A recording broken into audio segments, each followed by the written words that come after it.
So even Farina doesn't know the truth? You've never once let her in on the full plan?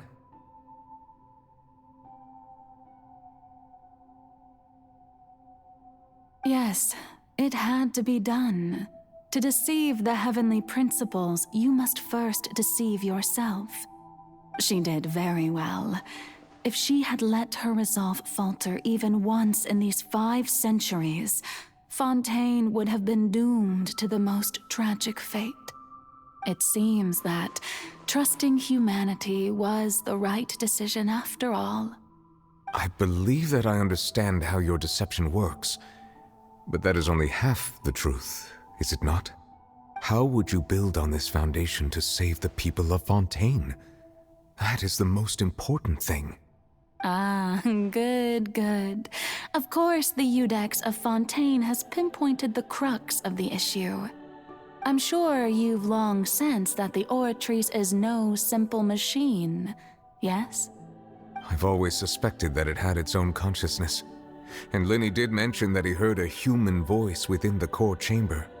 It now seems that that person was you, hidden within the machine all along. Am I right? And then I became one with the Oratrice, taking Fontaine's gnosis with me. Yes, it would seem so, wouldn't it?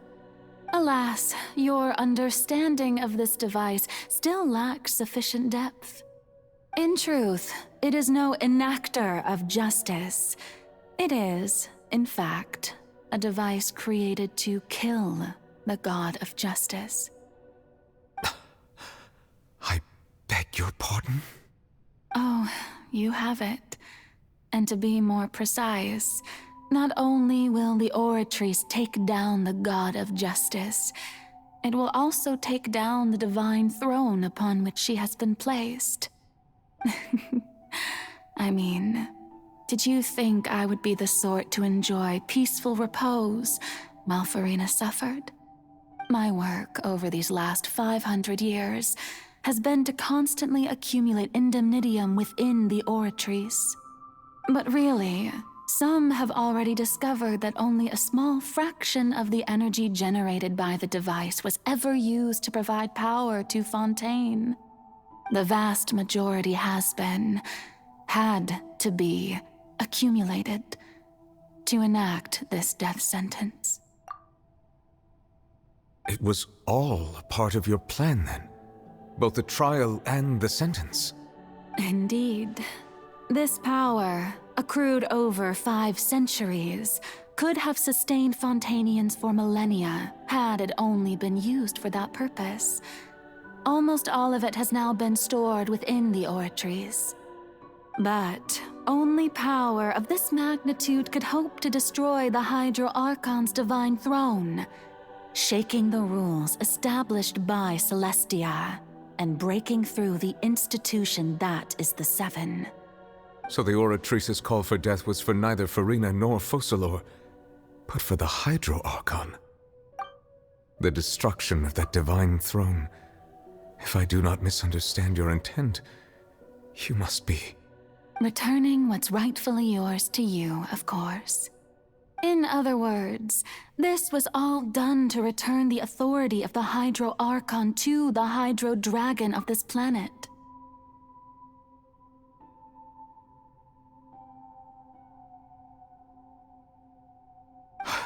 But...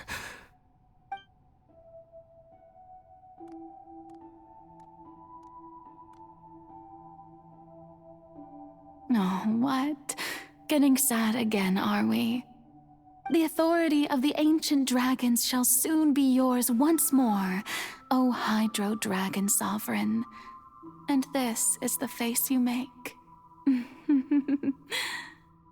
all you've done throughout the years is just so you can sacrifice yourself at the very end. I've never quite seen it that way, you know. Even now, I'm quite pleased at how well my deception worked.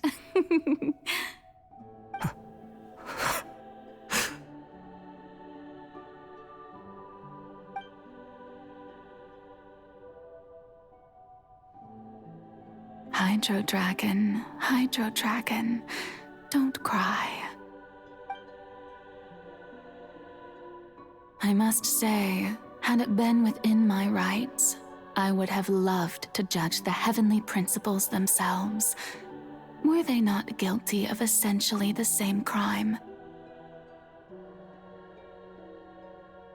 Egeria stole the power of the primordial sea, and the heavenly principles stole the power you ancient dragons possessed. I, for my part, am the god of justice. And is it not just that your original powers should be returned to you?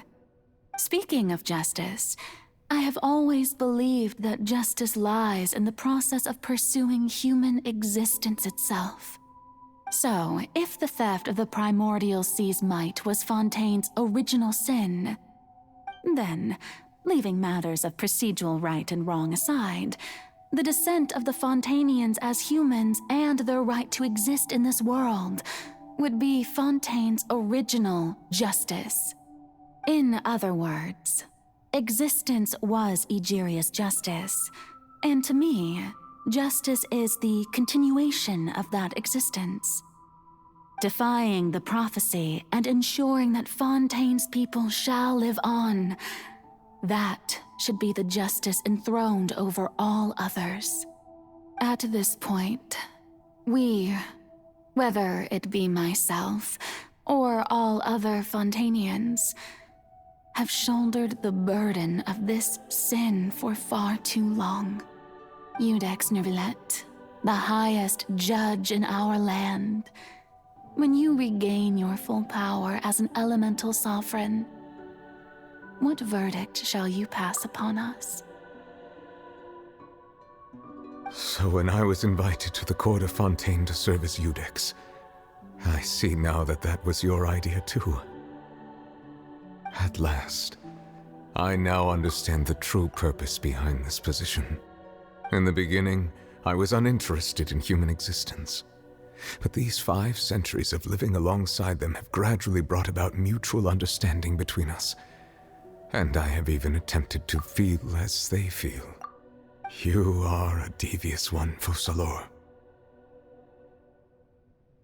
Things being as they are, surely you know that I could never declare them to be guilty.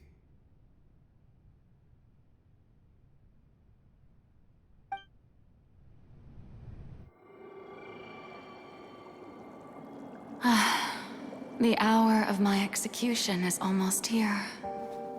For the sinner, the curtain call has come.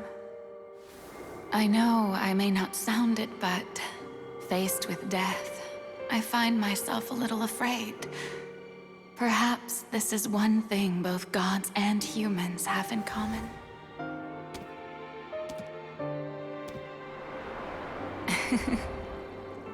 Farewell, Neuvillette. I hope you've enjoyed the part you played these 500 years.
Iudex Nuvilet, hereby declare,